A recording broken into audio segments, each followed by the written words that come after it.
Good morning, children. In my previous video, I gave you a brief explanation about this chapter Pandas for Real, जिसके अंदर miss Patil एक class in charge है और वो किस तरह से बच्चों को pandas के बारे में बताया उन्होंने. So we'll start the chapter. I'll give you one line-to-line explanation of this now. Miss Patil has a surprise for the children. Today, she is teaching them about pandas, her favorite animal. Miss Patil जो है उनके पास एक बच्चों के लिए एक surprise है. आज she is going to teach them. आज वो बच्चों को पढ़ाने वाली हैं अपने फेवरेट एनिमल के बारे में. Now her is used here for miss Patil. Miss Patil के पास मिस पाटिल का फेवरेट एनिमल क्या है? That is panda. Miss Patil first asked the children, do you know how many kinds of pandas there are? Miss Patil ने पूछा बच्चों से कि क्या आपको पता है कितनी तरह के पैंडास होते हैं. Swati says, I think there are 2 kinds ma'am. This is ma'am. Okay, MA'AM, that is ma'am. Swati class की एक बच्ची है जिसने मैम को आंसर किया कि मैम मुझे लगता है 2 तरह के पैंडास होते हैं. Yes, that's correct, says miss Patil. There are 2 kinds of pandas, the giant panda, which is black and white, and the red panda, also called the lesser panda. मतलब मिस पाटिल ने आगे क्या बताया उसको कि yes you are right. Swati का जो answer था, मैम ने जब पूछा कि कितनी तरह के पैंडास होते हैं तो स्वाति ने बोला कि मैम 2 kinds के होते हैं, 2 तरह के पैंडास होते हैं. तो येस, मिस पाटिल ने बोला कि हाँ जी, कि आप बिल्कुल ठीक बोल रहे हो, 2 तरह के पैंडास होते हैं. One is giant panda and which is black and white, जो कि ब्लैक एंड वाइट कलर में होता है. And red panda which is also called as lesser panda. मतलब रेड पैंडास को हम लेसर पैंडास भी बुलाते हैं. Just then there is a knock on the door. Miss Patil opens it. Knock मतलब KNOCK. नॉक मतलब खटखटाना, दरवाज़ा खटखटाना या किसी भी चीज़ को, लाइक हम दरवाजे पे खटखट करते हैं ना, दरवाज़ा खटखटाते हैं, दैट इज़ कॉल्ड नॉक. तभी दरवाजे पे खटखटाहट हुई और मिस पाटिल ने जाके दरवाज़ा जब खोला, oh what a lovely surprise. तभी अचानक क्या हुआ, एक बहुत ही बढ़िया सा सरप्राइज़ मिला. Children please welcome panda, he is here to answer all your questions. तभी एक वहाँ पर दरवाज़े के बाहर उनको कौन नज़र आया? आप गेस कर सकते हो कौन खड़ा होगा दरवाज़े के बाहर? येस, इट वॉज़ अ पैंडा. बच्चों को टीचर ने बोला कि व्हाट अ लवली सरप्राइज़, कि हमारे पास हमारी क्लास में आज कौन आया है. आप सभी पैंडा का वेलकम करो, वो आया है आप सबके क्वेश्चंस का आंसर देने के लिए. The children are very excited to see panda. They want to feel his fur, but miss Patil says questions first. What is fur? Fur होता है किसी भी एनिमल के ऊपर आपने छोटे छोटे से जो बाल होते हैं उसकी स्किन के ऊपर, दैट इज़ कॉल्ड फ़र. तो बच्चे उसे पैंडा को देखकर बहुत ज़्यादा एक्साइटेड हो गए. They want to feel his fur. They want to feel his fur मतलब वो उसको टच करना चाहते थे और उसकी फ़र को टच करके फ़ील करना चाहते थे कि कैसी लगती है वो. बट मिस पाटिल ने उनको क्या बताया? मिस पाटिल ने उनको बोला कि क्वेश्चंस फर्स्ट, मतलब पहले आप इससे क्वेश्चंस पूछ लो, then you can touch him. Tell us where you have come from, says Vishal. Vishal ने पूछा. विशाल कौन है? विशाल भी क्लास में एक और दूसरा बच्चा है. उसने बोला कि पहले हमें ये बताओ कि आप कहाँ से आए हो. Where have you come from? Panda replies, we giant pandas are found mostly in the forest of central China. मतलब ये पैंडास कहाँ मिलते हैं? एक तो आपको इस सेंटेंस से क्या समझ आया कि क्लास में कौन सा वाला पैंडा आया था? Was it a red panda और a giant panda? Yes, you are correct, it was a giant panda. Giant panda class में आया और उसने बताया कि वी मतलब हम जाइंट पैंडास जो हैं हम लोग कहाँ पाए जाते हैं? Central forest of central China में. मतलब चाइना के सेंटर में जो फॉरेस्ट हैं वो हम लोग वहाँ पर मिलते हैं, पाए जाते हैं, मतलब हम लोग वहाँ रहते हैं. My cousins the red pandas are found not only in China but also in Myanmar, Nepal and in the Himalayan forest in India. मतलब और जो हमारे कज़न, लाइक जैसे आप और आपके चाचू के या आपके मामू के या आपकी मासी के भाई बहनों को हम लोग क्या बोलते हैं, वी पीपल आर कज़न्स। इसी तरह से जो पैंडास हैं उनकी अलग अलग ब्रीड्स होती हैं, जैसे कोई जायंट पैंडा है, कुछ लेसर पैंडास हैं, तो वो आपस में वो क्या बोल रहे हैं कि वो मेरे कज़न्स हैं। तो मेरे जो कज़न रेड पैंडास हैं वो लोग सिर्फ चाइना में नहीं मिलते हैं, वो लोग म्यांमार में, नेपाल में और हिमालयन फॉरेस्ट इन इंडिया, और इंडिया की हिमालयन फॉरेस्ट में भी मिलते हैं, मतलब वो लोग वहाँ भी रहते हैं। How big do you grow, ask Arjun. तभी अर्जुन ने क्या पूछा कि आप कितने बड़े हो जाते हो, लाइक आपका साइज़ कितना हो जाता है when you grow up. Very big. We male giant pandas grow to about 1.8 meters tall and weigh almost 113.4 kg. Female giant pandas are smaller. मतलब जायंट पांडा ने कहा कि हम जो मेल जायंट पांडा होता है, do you know what is male and female? Male मतलब like boy and female means a girl. तो जो मेल जायंट पांडास हैं, जो आदमी जायंट पांडा हैं, वो होते हैं 1.8 मीटर्स लंबे हो जाते हैं और उनका वेट जो हो जाता है वो 113.4 kgs हो जाता है।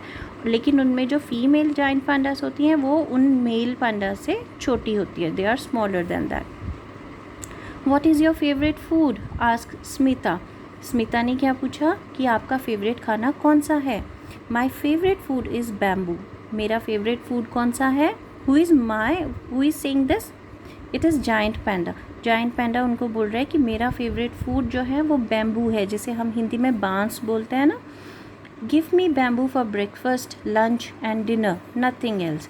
मतलब इसका मतलब लाइक कई बच्चों को पसंद है राइस, कई बच्चों को पसंद है burger, pizzas and lot of stuff ना। उस तरह के बच्चे, मतलब किसी को भी जो भी चीज़ है जिसकी जो फेवरेट चीज़ होती है उसको लगता है कि मुझे वो every time in every meal I can have that, in breakfast, in lunch, in dinner I can have that ना। उसी तरह से जो जायंट पांडास हैं उनको बैम्बूज़ पसंद हैं और वो कह रहे हैं कि मुझे ब्रेकफास्ट में, लंच में, डिनर में जब मर्ज़ी मुझे बैम्बू दे दो, I am happy with that. We need to eat large quantities of bamboo to get the nourishment we need.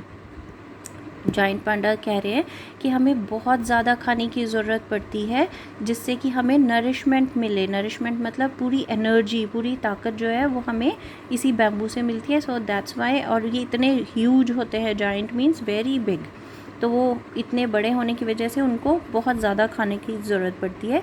We can spend about 10 to 12 hours a day eating. हम लोग 10 से 12 घंटे तक खाना खा सकते हैं। आप लोग पूरे दिन में कितनी देर तक खाते हो? अगर हम पूरे दिन का टोटल कर रहे हैं, that will be round about an hour, not more than that. हम सारे दिन में मिला के जितनी देर में खाना अपना फिनिश करते हैं that would be 1 or 1.5 at the maximum. लेकिन जो जायंट पांडास हैं they eat up to 10 to 12 hours। But captive pandas found in the zoos have a broader diet. Broad मतलब कोई ऐसी चीज़ जो ज़्यादा हो। सो कैप्टिव पांडास, फर्स्ट हमने पढ़ा giant pandas, they are very big. दूसरी उनकी स्पीशीज़ होती है लेसर पांडास या फिर जिन्हें हम रेड पांडास बुलाते हैं। Third is captive pandas. Captive panda मतलब ऐसे पांडास जो कि हम लोग ज़ू में जिनको रखा जाता है, they are called captive pandas. So उनकी जो डाइट है वो ब्रॉडर वे में चले जाती है, like they may eat cereals, milk and garden vegetables. मतलब कैप्टिव पांडास को जो ज़ू में जो उनको खाने को मिलता है, they can have everything whatever they get in the zoo. Like they can have cereals like आप जिन चीज़ों से हम आटा बना के रोटी खाते हैं ना, that is called cereals. Milk, दूध एंड गार्डन वेजिटेबल्स, मतलब उनको हरी सब्जियां भी खिलाई जा सकती हैं and they can have it. Please tell us more about the red panda, says Rohit. जो रोहित है उसने उसको बोला जायंट पैंडा को कि अब हमें रेड पैंडास के बारे में भी कुछ बता दो। My cousins the red pandas are smaller than us giant pandas. Sorry, जो मेरे कज़न, मेरे मतलब जायंट पैंडा के कज़न जो है red pandas, they are smaller than मेरे कज़न रेड पैंडास जो हैं वो जायंट पैंडास से स्मॉल होते हैं। हमसे मतलब छोटे होते हैं, हमसे मतलब जाइंट पांडास से छोटे होते हैं। They have long bushy tails, reddish brown fur on the back and black fur on the belly. ये जो पिक्चर बनी हुई है this is of red pandas और लेसर पांडास। इनकी रेडिश ब्राउन फर होती है इनकी बैक के ऊपर, ब्लैक कलर की बेली पर, बेली इज़ स्टमक, बेली मतलब पेट उनका, और बुशी सी टेल होती है उनकी, जो टेल होती है दैट इज़ बुशी, मतलब बहुत सारे बाल होते हैं उसके ऊपर। And they too love to eat bamboo, और उनको भी बैम्बू खाना ही पसंद है। But they also eat insects, fruits and other plant material and sometimes small animals. लेकिन ये लोग ये सारी चीज़ें भी खाते हैं, छोटे छोटे इंसेक्ट्स को खा लेते हैं, फ्रूट्स खा लेते हैं, प्लांट मटेरियल मतलब पेड़ों से पौधों से हमें मिलने वाले जो प्रोडक्ट होते हैं वो भी खा लेते हैं, और समटाइम्स छोटे छोटे एनिमल्स को भी खा लेते हैं। Then Miss Patil tells the children, did you know that the giant panda and the red panda are endangered animals? मैंने आपको अपनी लास्ट वीडियो में endangered और एक्सटिंक्ट के बारे में बताया था। एंडेंजर्ड मतलब ऐसे एनिमल्स जो कि अब इस दुनिया में ख़त्म होते जा रहे हैं, मतलब वो कम्प्लीटली फिनिश नहीं हुए हैं but they are going to escape, मतलब वो ख़त्म होते जा रहे हैं। और जहाँ तक एक्सटिंक्ट मतलब जैसे डायनासोर वगैरह वो ख़त्म हो चुके हैं। सो उनकी टीचर पूछ रही है कि क्या आपको पता है कि giant pandas and red pandas are endangered animals, कि वो एंडेंजर्ड होते जा रहे हैं। अब आप सब मुझे सोच के आप लोग अपने पेरेंट्स को ही बताओ कि पैंडास जो हैं वो एंडेंजर्ड क्यों हो रहे हैं। इसका आंसर खैर यहाँ पर लिखा हुआ है, बट पहले आप सोच के अपने पेरेंट्स को बताओ, अपनी मम्मा को पापा को बताओ, फिर आप यहाँ पर नेक्स्ट इसके आगे वीडियो पेरेंट्स से कहूँगी कि वो बच्चों को सुनाएंगे। There natural habitat keeps shrinking each year, मतलब उनका जो नेचुरल हैबिटेट मतलब किसी के रहने की जगह, उनका जो नेचुरल हैबिटेट है वो एवरी ईयर श्रिंक होता जा रहा है। श्रिंक मतलब कम होता जा रहा है, छोटा होता जा रहा है। कैसे छोटा होता जा रहा है? Our bamboo forest are being cut, sorry, हमारे जो बैम्बू फॉरेस्ट हैं वो कट होते जा रहे हैं। लाइक हम ह्यूमंस जो है, हम इंसान जो है बैम्बू ट्रीज़ को कट करते जा रहे हैं, बैम्बू फॉरेस्ट हम कट करते जा रहे हैं, जिसकी वजह से जो जाइंट पैंडास हैं या फिर रेड पैंडास हैं उनको खाने के लिए नहीं मिलता है उनको, क्योंकि ये दोनों क्या खाते हैं, ज़्यादा बैम्बू खाना पसंद है। तो उनको जब उनका खाना नहीं मिलेगा, उनको उनके रहने की जगह नहीं मिलेगी, तो वो एक तरह से धीरे धीरे एंडेंजर्ड होते जा रहे हैं, मतलब वो ख़त्म होते जा रहे हैं, मरते जा रहे हैं। That's very sad. So children we must save our forest, इसलिए हमें हमारे फॉरेस्ट को सेव करके रखना चाहिए ताकि हमारे जो इतने खूबसूरत इतने अच्छे अच्छे एनिमल्स हैं वो एंडेंजर्ड ना हो, वो सभी आराम से वहाँ पर रह सके। हर किसी को अपने अपने घर की ज़रूरत है, जिस तरह से हमें हमारे घरों में रहना है उसी तरह से एनिमल्स को भी उनके घरों में रहना है। Okay, and these are the word meanings which are given. I will just send you this also. Okay, bye for today.